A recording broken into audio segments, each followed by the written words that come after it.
Inside Michigan Basketball is presented by Meyer.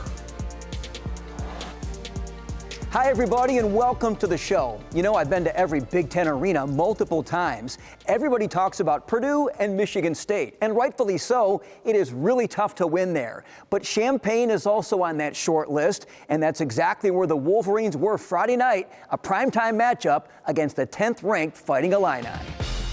Offensively, get them out of their shell. Ghosts, rubs, cuts, open up gap, and let's take advantage of those slow feet. Bad defenders, get them in the actions. If you get the 5-man on, let's not just play ISO ball. Let's get him in the action and get downhill on him and then show it. Because if you get them running and you show it, they jump. If you just play ISO one-on-one, we're going to be shooting tough shots.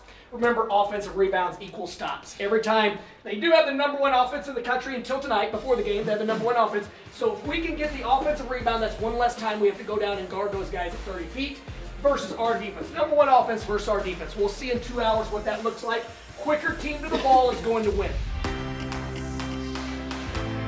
The Wolverines looking for their first win over the Illini in 7 years. Malik Cordell embraced the crowd early. He knifed through the lane a couple of times as the Wolverines tried to find their footing. You don't see this often. Illinois freshman Keaton Wagler with an and-one on a 3-ball. He gets the 4-point trip, the Illini up 16-11. Yaxel Lendeborg plays Windex man on this trip. Offensive board, Lendeborg got it and one. That time the whistle comes.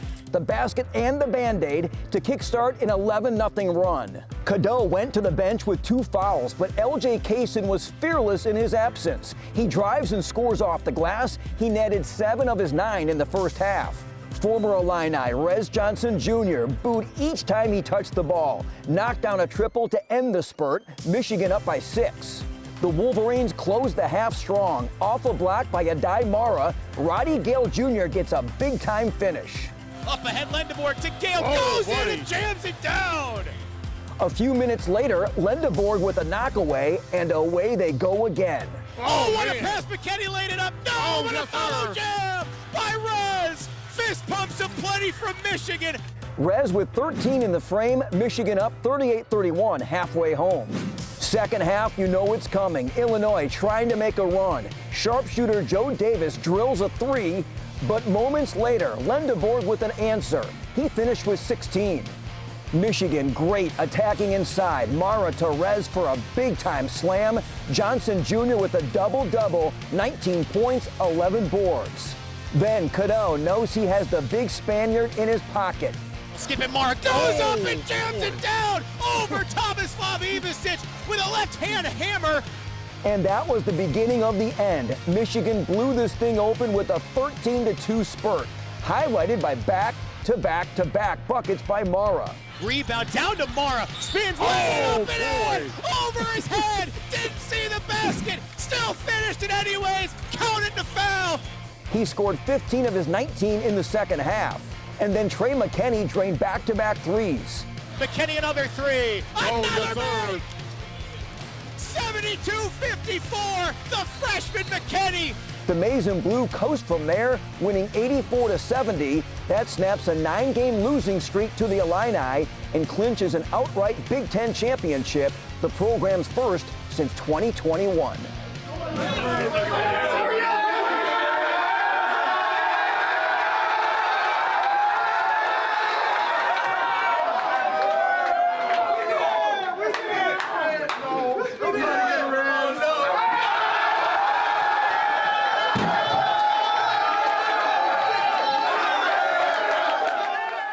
Hey, fellas, enjoy this moment. This is what it's all about.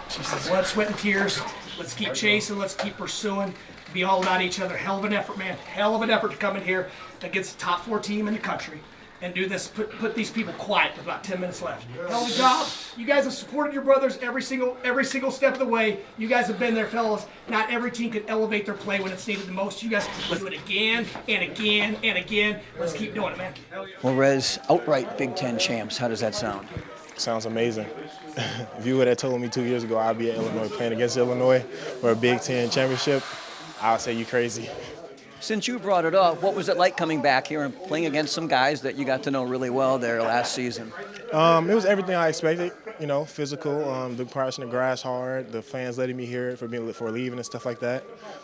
Somebody leaked my number today, so I got a bunch of those calls and texts. But that adds fuel to the fire, so it was great for me. How do you block it out? I just play basketball. I came here to play basketball. I didn't come here to talk to the fans, argue with the fans, or none of that. So I just came here and did what I came here for. Feels great. You know, it shows all the work that we put in since the beginning of the season, the preseason.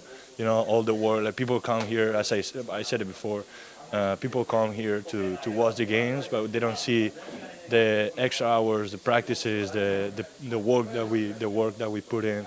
So I'm super happy for everyone, for all the work, the job that we got done today.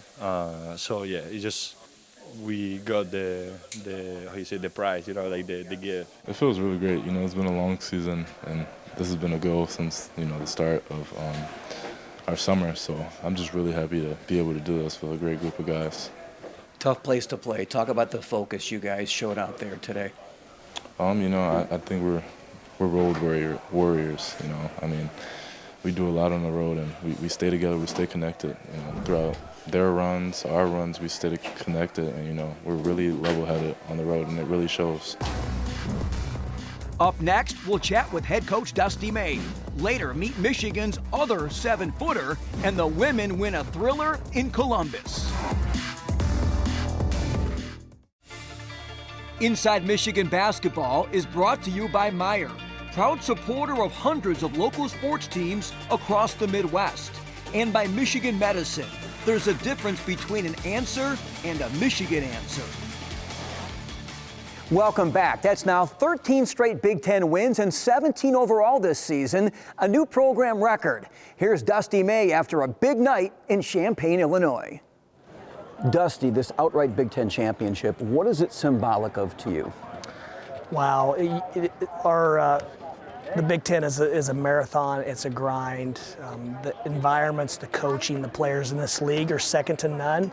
And for our guys to go through and be undefeated at this stage is a testament of how connected they are as a group. They have each other's backs. Not everyone's at their best every game, but whoever's not, they pick up for them. And we've just had great performance after great performance on the road. Let's talk about this game. Such a tough place to play. You guys shoot 60% in the second half. Just tell me about the offense in the second half and how it all kind of just came together. Well, Elliott being out in the first half hurt us offensively. He does so much as far as setting the table. I thought our ball movement was good. I thought the guys managed the game. And then when we don't turn it over, we're a force. And I thought a die at the rim, Merez at the rim, caused an overreaction. And because of that, we're able to get some threes to go down late with Trey and Yaks and those guys. Talk a little more about Adai, 15 of his 19 in the second half, a couple nice assists in there as well. When he is playing that way, it just makes the game so much easier for everybody on this roster. Yeah, especially when you factor in his first touch of the second half. If memory serves correct, he tried to draw a foul, didn't go up with much force.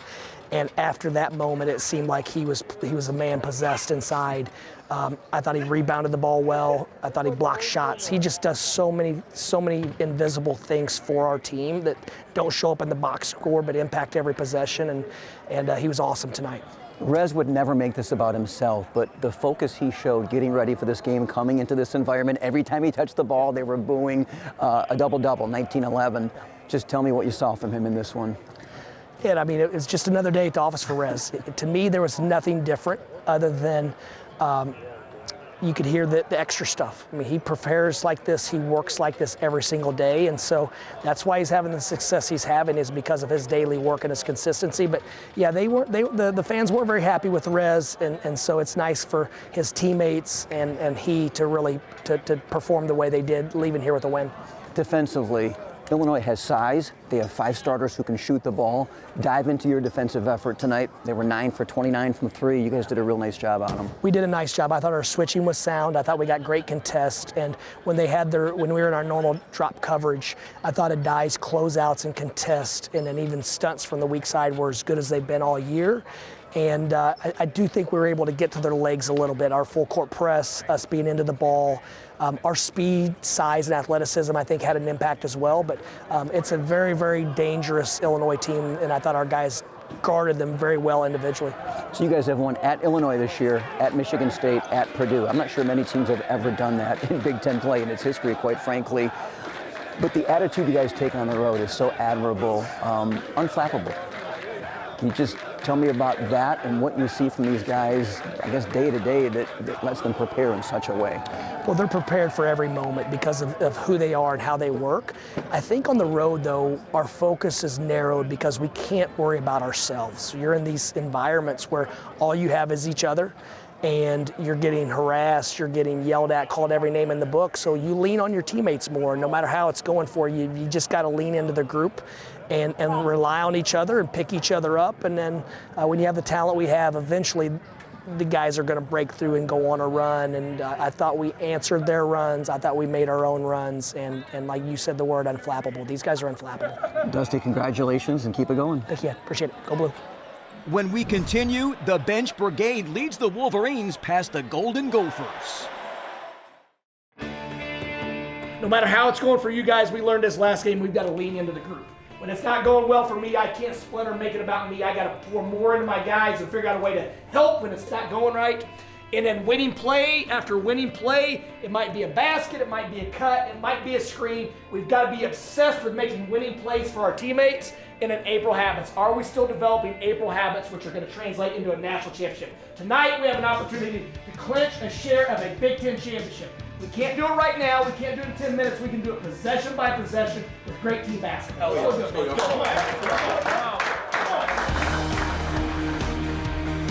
The Wolverines were out to snap a 2-game losing streak to the Gophers on Michigan's annual pool party night. Malik Cordell was looking to lead a bounce-back effort and got a couple of buckets in the early going, splashing one from distance and then a roundabout layup. Curls in, takes it on Grove. High banker scores it with some English right block. Minnesota, playing short due to injury and illness, staying in this one. Sharpshooter Bobby Durkin puts him up 4. There were 10 lead changes in the first half. But check out this answer. Adai Mara trapped on the baseline and finds an exit plan. Leave it for Gale, soars and jams. Adai Mara, dynamite feed for the thumb. Gale with great authority. He gave the club an offensive spark in the first half, scoring 7 points in a span of 2 minutes and 46 seconds. Down by a point, Michigan surges on top to stay with an 11-0 run. Much of it done from downtown. Right side, McKinney, a 3 and it's good. Trey McKinney starting to find the stroke. The Wolverines led 32-28 at the half in a low-scoring affair. Second half, Minnesota refusing to collapse. Cade Tyson scored a game-high 20. Right wing, here's a 3 from Tyson that goes. Rebuttal from Minnesota's best player. And it's still only a 5-point Michigan edge. But the Wolverines' depth started paying off. Cordell, 3 of his team-high 15 to go along with 5 assists. Timer at 4, Cordell right point. Heaves up a 3 and knocks it down. It was 54-47. Trey McKinney drained 4 deep balls and finished with an even dozen. Skip it over McKinney, right corner 3, line drive and good. Trey McKinney, triple number 3, he's got 9. Leading the team with a plus 13 during his time on the floor.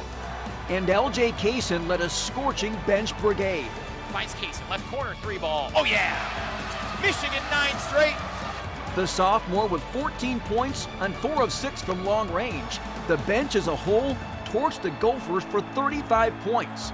Michigan drained 9 threes in the second half, winning 77-67 and clinching at least a share of the Big Ten regular season championship.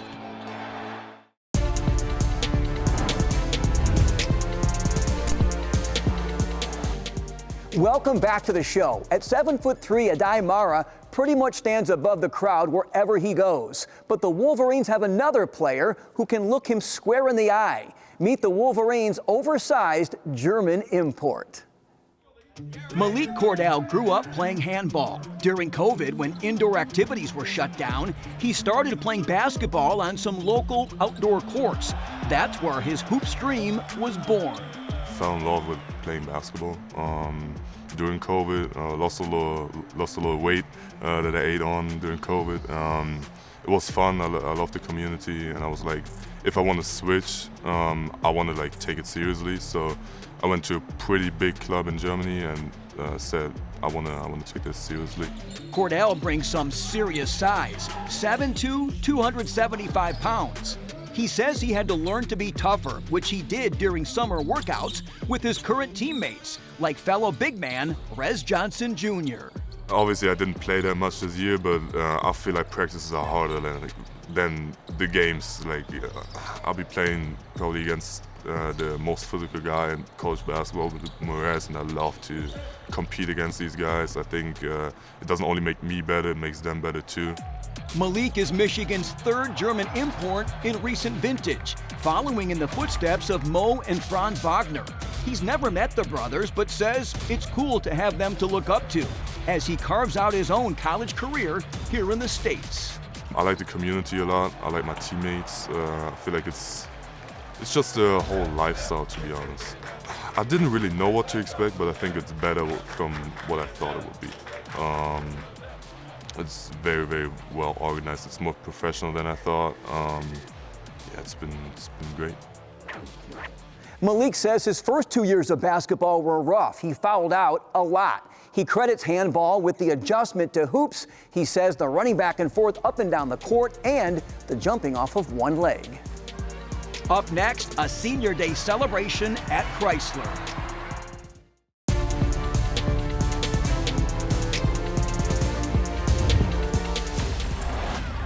Welcome back. The 16th ranked women's team began the week in Iowa City against the 13th ranked Hawkeyes. Olivia Olson recorded her 33rd straight game scoring in double figures. She finished with 13, but Michigan suffered its first double-digit loss of the season. Ava Hayden scored a game-high 21 points for Iowa, who beat the Wolverines 62-44. Jump to Wednesday. Michigan was in Columbus and fell behind early against the 13th ranked Buckeyes. They trailed by 14 before using an 18-4 second quarter run to pull within a single point at intermission. The Wolverines built a 9-point third quarter cushion with Olson and Silas Swords leading the way. Swords carved out 21 in the score sheet. But Ohio State used a late surge to tie the game and force overtime, where Michigan trailed by 8 points with only 96 seconds remaining. Macy Brown then sparked a 10-0 Michigan spurt, scoring 8 straight points to tie the game. Olson then hit the game winner with 3 seconds to play, finishing with a career-high 31 points as Michigan stunned OSU on the road 88-86. The regular season finale was Saturday against Maryland, and before tip-off, the program honored seniors Allie Van Timmeren, Brooke Quarles-Daniels, and Alyssa Crockett. Olivia Olson made her case once again for Big Ten Player of the Year honors. She scored 21 first-half points, and the Wolverines led by 15 at the break.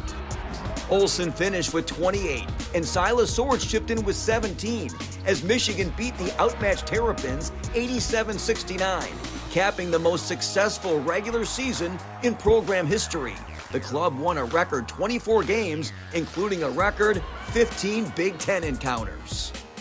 They want to win championships, and they are on a mission to do that. So it's great being in the locker room with them. There's such competitors, and it's such a great team to coach, and it's just so much fun to be around them. In addition to all the Senior Day activities, the Wolverines also honored former sharpshooter Caitlin Flaherty. Her jersey was lifted to the rafters at Chrysler.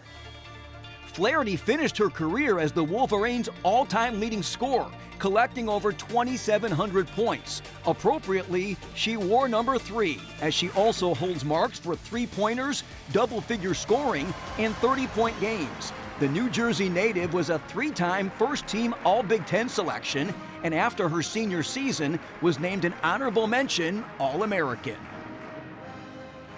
You may recall Flaherty was MVP of the 2017 NIT. The women are on the road this week. Indianapolis for the Big Ten tournament. They'll be in the quarterfinals on Friday. The men visit Iowa Thursday, March 5th, and then Sunday, March 8th, wrap up the regular season at home at 4:30 against Michigan State.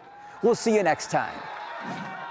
Inside Michigan Basketball is brought to you by Meijer, proud supporter of hundreds of local sports teams across the Midwest.